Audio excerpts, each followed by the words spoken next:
Hello good people of YouTube, Mountbatten here. Today I'm bringing you 10 tips for Battleship players. Now most of these tips are geared toward new Battleship players, first time Battleship players. Most of these tips, these are probably the tips that have helped me the most in developing my playstyle, because I have well over, I believe it's over 3,000 battles now in mainly battleships. Probably a couple hundred in cruisers, and then even less than that in destroyers, and probably the same amount as destroyers as in carriers. But the point is, I mainly play battleships, and these are tips that I wish I had known when I had started going up the battleship lines. And I have grinded out all of the battleship lines except, well, I have the tier 10 French battleship, the Republic, but I didn't grind that line, just free XP through it because I wanted to get the review for the Republic out the same day as the line came out. Anyway, without any further ado, let's get into number 10. Number 10 is Freecam. When your turrets take, the tier 10, most of the tier 10 turrets take around 30 seconds to rotate 180 degrees, and that's about the fastest you're going to get on a tech line battleship. The Roma, which has been greased by olive oil, her turrets take about 25 seconds to rotate 180 degrees. Freecam can really help you check your surroundings without having to turn your turrets, because if your turrets are out of place and a ship comes up on the side that your turrets aren't facing, you're kind of boned. Even if you have a really good secondary build, they aren't going to be able to deal with a even a full health or even a half health destroyer or cruiser that comes and pops up on the opposite side that your turrets are facing. And Freecam, it's mapped to the right click on the mouse. You can use that, look around, and check your surroundings. And surprisingly, I didn't know that was a thing until I got up to like tier 5 in the American battleships, because I finally realized you can hit right click on the mouse to look around, and oh my god, when you're on the New York and it takes a full 60 seconds for your turrets to go around, that helps so much. And by the way, these are in no particular order. I should have said that at the start, but these are in no particular order, so like they aren't most important, least important, least important, most important, just whatever order I put them in. Anyway, number 9 is no broadside. And I know you have this ship just bristling with huge guns on it, but you need to avoid the urge to just go full broadside on every target. And yes, full broadside does have a time and place. It's usually opportunistic, or if you're having to shoot at extremely long range, you just need to get all guns on target in order to, increase your chance of hitting something important. And when you're brawling at close range, yes, full broadside can help you, get that nice deletion shot on your enemy. And I mean, I've done it before, but you don't want to be sailing full broadside to your targets all the time. You are a battleship, you are a huge, massive target, and yes, you have a huge pool of health, but if you're sailing full broadside to other battleships and other, even cruisers and destroyers, if you're sailing broadside to them, their shots are going to do a lot more damage to you rather than if you were angled, even if they're firing HE, because the HE hits your broadside, and if I believe it's the IFHE, some cruisers HE continue, and I don't think any destroyers can. I mean, the destroyers are mainly going to aim for your superstructure anyway, but any shots that may have missed the superstructure and somehow get a crazy penetration, especially if you have 32mm armor like the French battleships and the British battleships, there is a chance that some cruiser guns can penetrate that, but not too often. But if you're angled, you just, first off, you decrease the surface area that the enemy ships have to shoot at your ship. And then if you angle your armor, of course, shots that hit that will bounce, will have a greater chance of bouncing, unless you're up against a Yamato, then you're just kind of boned either way. But no, there is a degree at which Yamato shells will bounce too. But yes, you want to be angling your armor as much as possible. On to number 8 is, when the match starts, you may just want to chill out for a second. Chill out and wait and see where your team ships are going to go, because it has happened to me so much. Someone in chat says, let's do AB. No one says anything else. So I'm like, alright, cool, I'm going to get chugging along to A. I get to A, it's me, a destroyer, and one cruiser, and the rest of the ships are all the way at C and B. You do not want to be stuck in that situation where it's just you and 2 other ships that have a much smaller detection radius than you do. Because guess what? You're the biggest thing to shoot, and if the enemy team comes around the corner and you get spotted first, you're getting HE spammed to death. Trust me, I know from experience. So just chill out at the start, wait, a minute, 2 minutes, get a feel for where the team's going, and then roll with the team. And then moving on to number 7 is that if you see smoke pop up out of nowhere, you want to turn to it or turn away from it. Because smoke pops up, that's probably a destroyer either launching torpedoes or getting ready to toast you. You want to turn to it or turn away from it because 1, decrease your surface area. 2, they launch torpedoes. You're already facing away from the smoke or toward the smoke. Therefore, it's much easier to dodge torpedoes rather than having to turn your entire ship into the torpedoes or away from the torpedoes when they're spotted.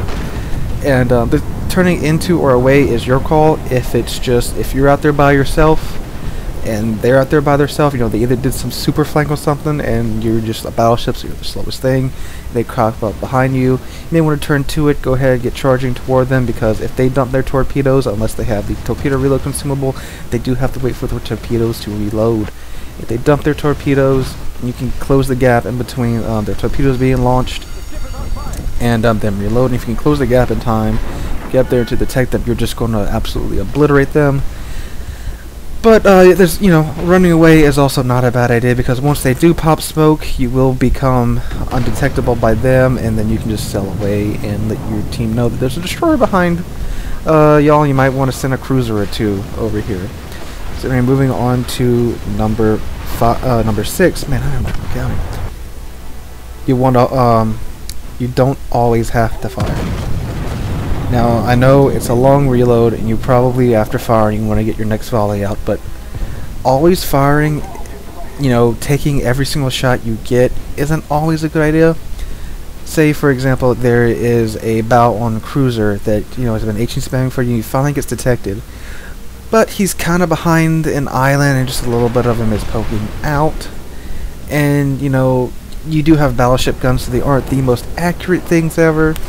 And by the time between you firing and the shells traveling, the cruiser could very well reverse back behind the island, or even if they hit, since he is kind of angled, they could bounce, so you get an overpin.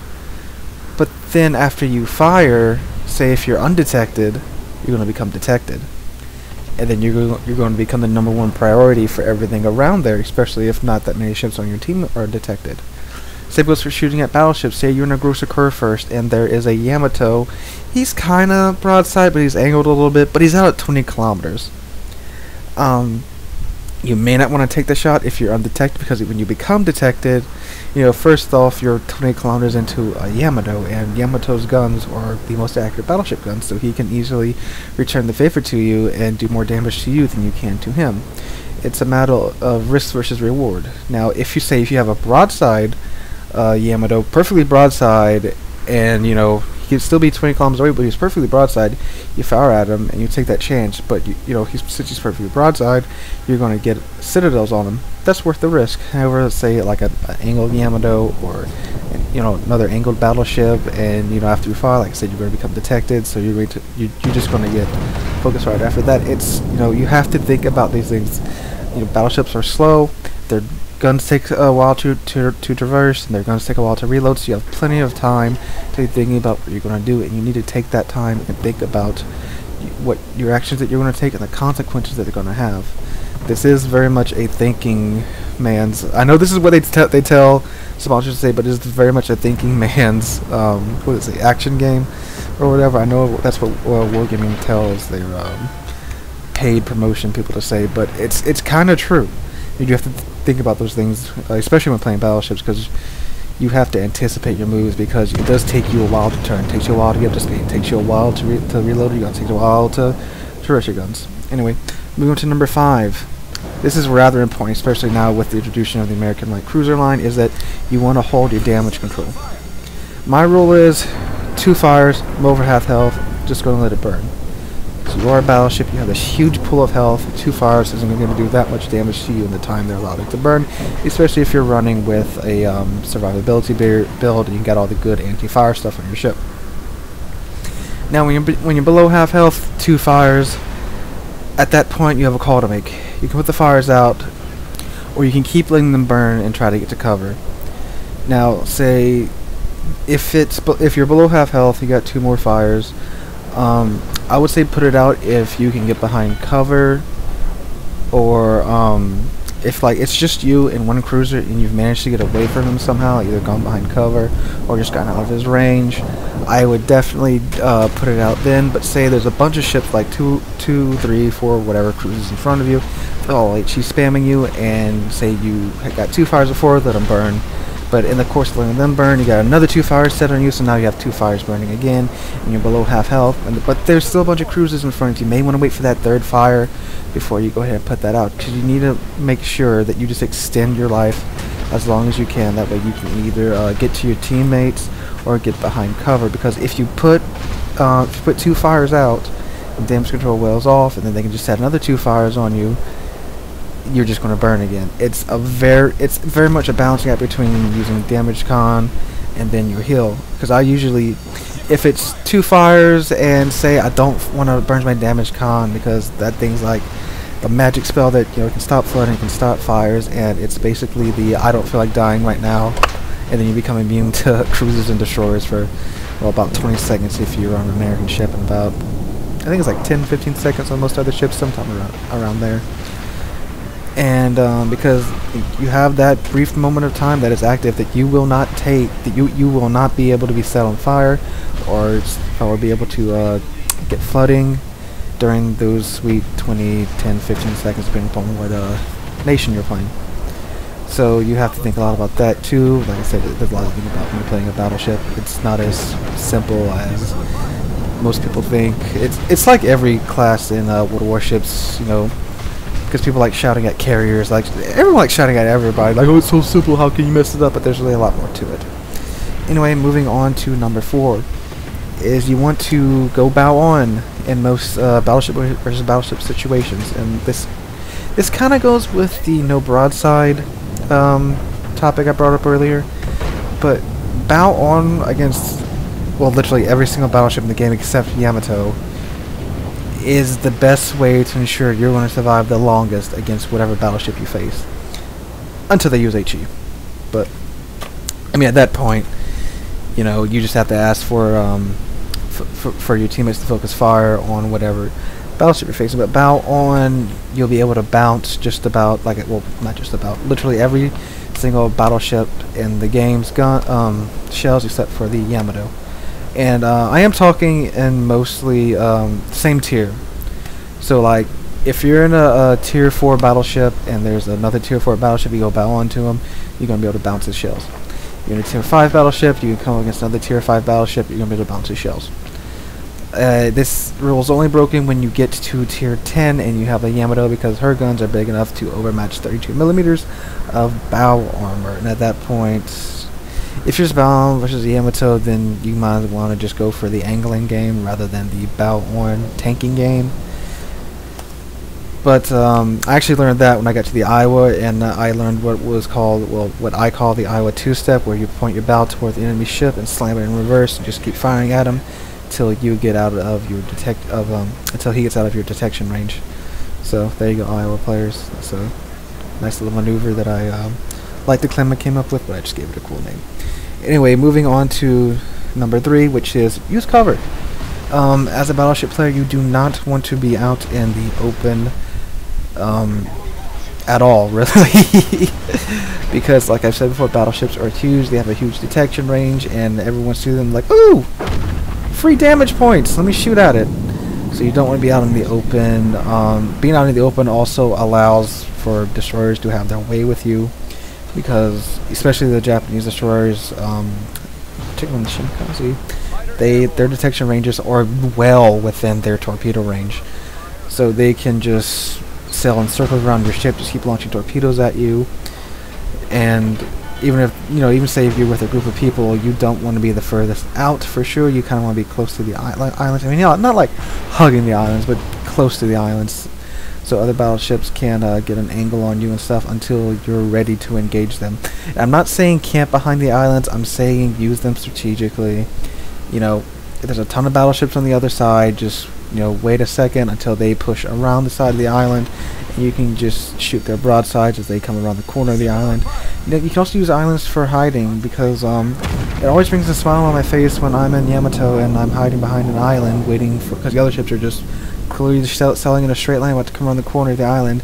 They come around the corner of the island. I'm there in my Yamato about 10-ish kilometers away from them, and they frantically try to turn, and then I laugh as I delete them. Yeah, this happened like twice, but it was enjoyable when it happened. Anyway, moving on to number 2, which kind of goes with number 3, is never go anywhere alone. Yes, you are a battleship. Yes, you have huge guns. Yes, you have a huge health pool. Yes, you have a ton of armor. But if you go anywhere alone, you will be ganged up on, and they will laugh as they ruffle stomp you to death with HE. Battleships, they need spotting. They need destroyer screens. They need AA cover. Even the American battleships with tons of AA, they can hold their own for a long time against a carrier, but eventually the carrier is going to whittle them down if they really want to. Trust me, it's happened a lot. Number 1 is, probably heard this one before if you watch a certain other World of Warships YouTuber. Stop sailing in a straight line when you're detected. This, I am guilty of doing this, and I'm pretty sure every battleship player at one point in time is guilty of doing this. You're detected, but you just keep sailing in a straight line, and then you just eat a whole broadside of torpedoes, and you just wonder where they came from. I am guilty of this. I did this when I first started playing battleships, when I was playing low-tier American battleships. I just kept on sailing my happy little self in a straight line, and I ate a whole bunch of torpedoes. It's happened to me multiple times too. It wasn't until about the 3rd time that I realized, hey dummy, you're being stalked by a destroyer, you need to kind of change course. If you're sailing, but this is why you don't sail by yourself, because if you're sailing with a cruiser or another destroyer, you have a destroyer screen that can kind of, you know, they can sail further way out from you, so they can spot any destroyers or any torpedoes coming toward you. And like I said, it's a very simple concept that I'm surprised, even at tier 10 there's still people that do this. When you're being detected and you're by yourself and you're far away from the action, there's a destroyer stalking you. So what you need to do is change your course, change your speed, do that, and you'll laugh as the torpedoes just go sailing by the front or rear end of your ship, and you're like, idiot destroyer. But this is probably the most common mistake that I see a lot, besides the going by yourself. The amount of turpits I see sailing by themselves charging into a cap is hilarious and heartbreaking at the same time. But anyway, these are 10 tips that again are for kind of newish battleship players. I'm sure most of you that have gone up to tier 10 either do all these things or have heard all these things before, but I do know some of you, or at least most of you that talk in the comments, you are battleship players, but I know some of you say you haven't really messed with battleships too much, or you're just dabbling in them. But and if you are a new battleship player and happen to stumble across this video, wow, I really can't English tonight. I need to have that checked. Then maybe stumble across this video. Hi. I would very appreciate if wow, I really can't English tonight. Well, okay. Anyway, if this is your first time visiting here, I really appreciate if you would subscribe. We're gonna push to 200 subscribers. And as of tonight, we are a near 20 subscribers away from that. That could change. People could unsubscribe. More people could subscribe by the time we get done making this video. That would be very cool. But again, I very much appreciate if you subscribe. We're going to push to 200 subscribers. And when we get there, we're going to have the 200 subscriber live stream special. Very much like the 100 subscriber live stream special, just with more people. And that I go and I set up a training room. And we just put each other on different sides, and we do wacky scenarios, you know, like a bunch of low tier destroyers versus Yamato, or just secondary only battles with German and French battleships. You know, fun stuff like that. We just go off and I live stream and we have a bunch of fun. And that's what we're going to do when we get to 200 subscribers. I would very much like to get to 200 subscribers before the end of July. That would be amazing if we could get that done. So if you liked the video, drop a like, leave a comment, and subscribe. And I hope to see all of y'all in the next video.